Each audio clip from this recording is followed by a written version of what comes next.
Karena masing-masing tiap pelayan Tuhan atau jemaat mungkin punya pemikiran, ide, pendapat, strategi, dan tujuan masing-masing yang berbeda-beda. Nah, sehingga tidak tertutup kemungkinan dalam sinergi itu timbul apa?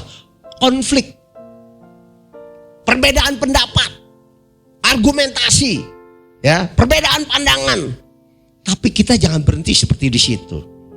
Ya, kalau ada bunga-bunga itu, kalau satu warna aja kan nggak bagus kan, mesti warna-warni kan bagus kan.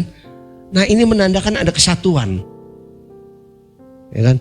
Bukan karena ini beda, saya nggak mau ditaruh di sini. Yang ini hijau nggak ada merahnya, saya nggak mau taruh di sini. Nggak seperti itu. Kita harus tetap bersatu.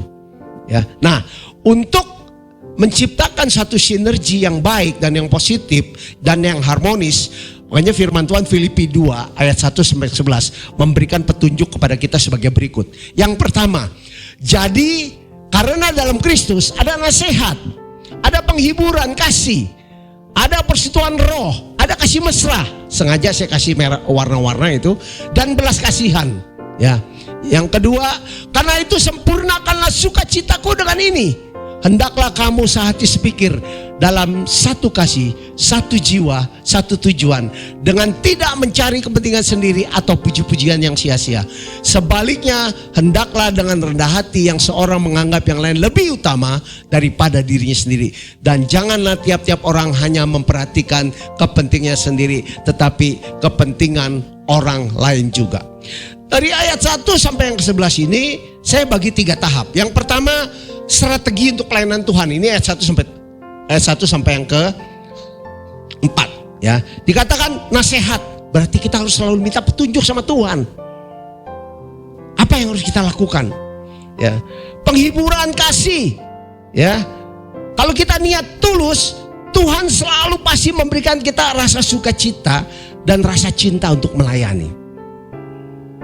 Kalau kita mengerjakan suatu pekerjaan, tapi kita tidak mengerjakan dengan sepenuh hati, hasilnya maksimal gak? Gak mungkin. Tapi kalau kita kerjakan dengan sepenuh hati, maka hasilnya akan maksimal. Ya. Ayat yang kedua, sehati sepikir. Ya. Sekalipun pendapat, pemikiran, strategi yang berbeda-beda, tapi kita punya satu tujuan. Ya. Dalam satu kasih, satu jiwa, satu tujuan, para pelayan Tuhan diingatkan, dia diajar untuk menyatukan diri dan senantiasa bergandengan tangan untuk satu tujuan, hanya untuk hormat dan kemuliaan nama Tuhan. Ya, jadi nggak ada kepentingan pribadi, conflict of interest. Ya. Ayat yang ketiga diingatkan juga untuk menghindari kepentingan sendiri. Ya, puji-pujian yang sia-sia yang berakibat mencuri kemuliaan Allah. Dan ayat keempat dikatakan, dalam melayani bersama harus ada kerendahan hati, saling mengutamakan, mungkin juga saling mengalah. Sehingga kita pakai peribahasa dunia, ringan sama dijinjing, berat sama dipikul. Sehingga tidak ada masalah yang tidak bisa kita selesaikan. Jadi dengan kata lain, melayani dengan sepenuh hati. Kolose 3:23. Apapun yang kau perbuat, perbuatlah dengan sepenuh hati seperti untuk Tuhan dan bukan untuk manusia. Slide-nya, nah ini terjemahannya. Ya, baca sama-sama 2-3. Kerjakanlah semua tugas dengan penuh dedikasi karena kita bekerja. Jadi saudara melayani, saudara bersinergi di sini untuk siapa? Untuk Tuhan, bukan untuk Pak Gembala. Amin. Ya, itu bagian yang pertama. Bagian yang kedua, ayat yang ke-5 sampai yang ke-8. Ya. Hendaklah kamu dalam hidupmu bersama menaruh pikiran dan perasaan yang terdapat juga dalam Kristus Yesus, yang walaupun dalam rupa Allah tidak menganggap kesetaraan dengan Allah itu sebagai milik yang harus dipertahankan, melainkan telah mengosongkan dirinya sendiri dan mengambil rupa seorang hamba dan menjadi sama dengan manusia, dan dalam keadaan sebagai manusia ia telah merendahkan dirinya dan taat sampai mati, ya, bahkan sampai mati di kayu salib. Saya mau katakan sebenarnya Tuhan ini lebih rendah dari manusia. Karena nggak ada manusia yang tergantung di atas kayu salib selain Tuhan, kecuali 2 penjahat itu, ya. Jadi Tuhan itu lebih rendah dari manusia, bukan saja sama dengan manusia. Nah, dengan kata lain, dalam kita melayani atau bersinergi itu, kita harus meneladani Tuhan Yesus Kristus. Kita sehati, sepikir ya, anggap semua pelayan Tuhan itu sama-sama berpotensi dan penting ya. Saling rendah hati, taat sampai akhir ya. Kalau taat sampai akhir, pasti kita akan menerima dampaknya atau upahnya ya. Slide selanjutnya. Nah, dikatakan dalam Yohanes 13:15, kita baca bersama-sama 2, 3.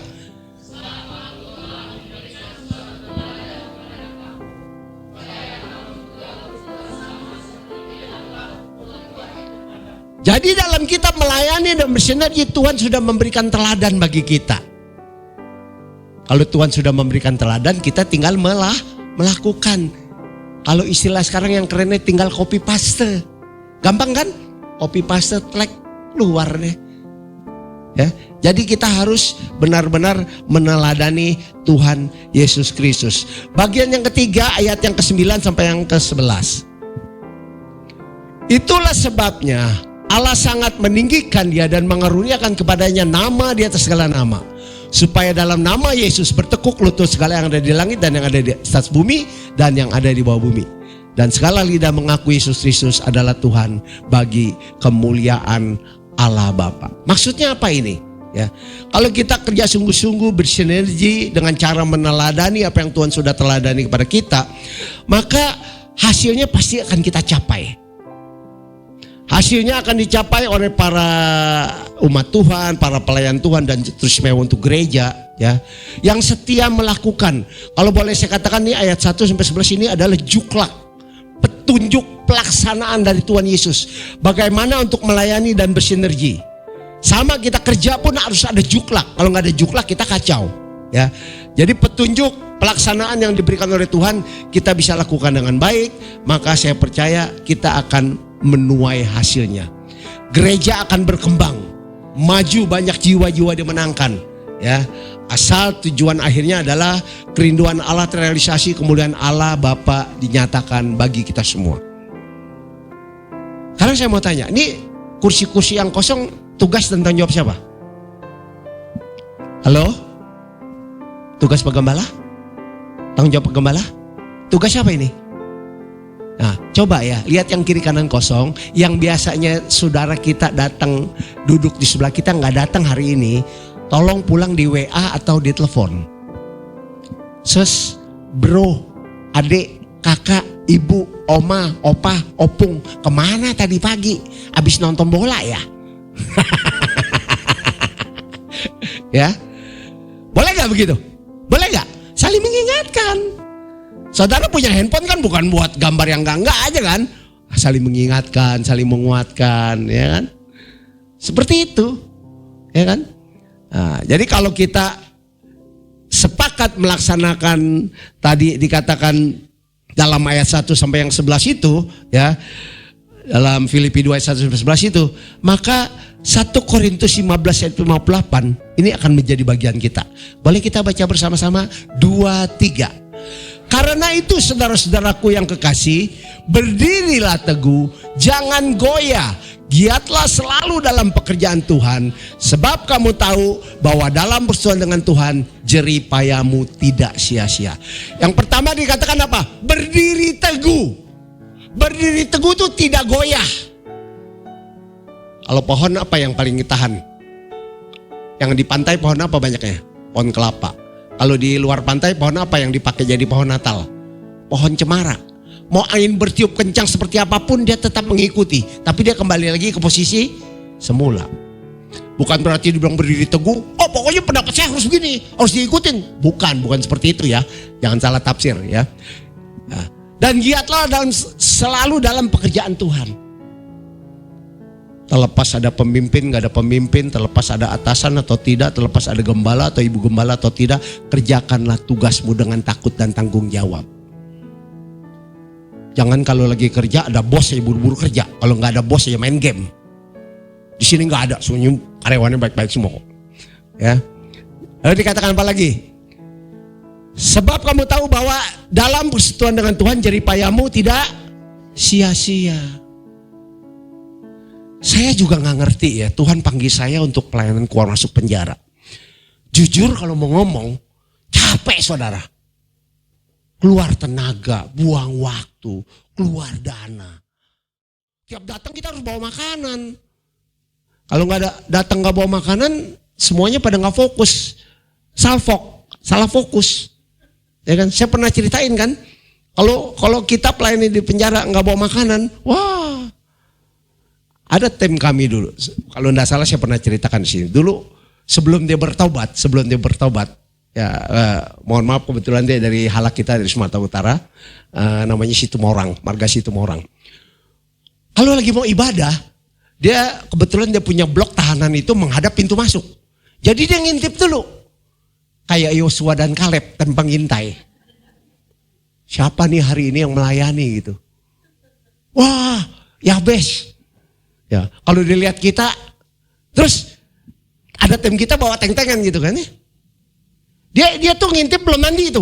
Teman-temannya masih pada tidur, tim pengintai satu mengintai.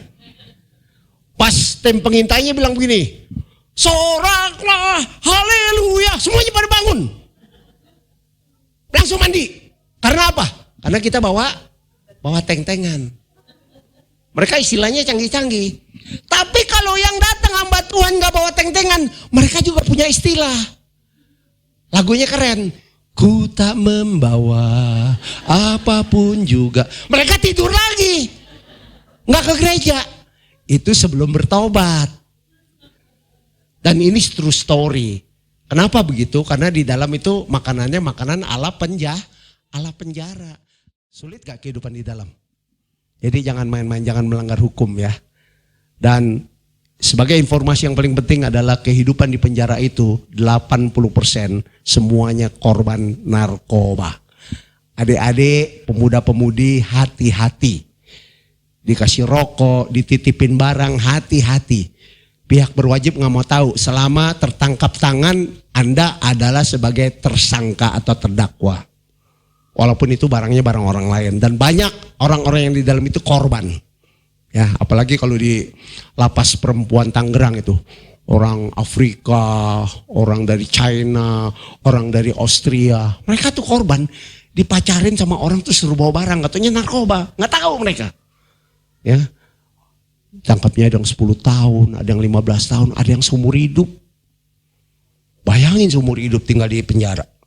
Biasanya kalau udah seumur hidup orang takut tuh. Apalagi kalau hukuman mati. Ya. Nah, jadi seperti itu, biarlah firman Tuhan pada hari ini boleh menguatkan kita dan meneguhkan kita bahwa kita harus meresponi panggilan Tuhan sebagai kawan sekerja Allah. Ya, sehingga tidak ada kata untuk kita menolak panggilan Tuhan. Ya, apakah kita semua siap untuk melayani Tuhan? Baru 3 orang nih. Apakah kita siap semua untuk melayani Tuhan? Amin. Kita harus siap. Bersatu kita teguh. Bercerai, jangan kawin lagi. Haleluya, Tuhan Yesus memberkati.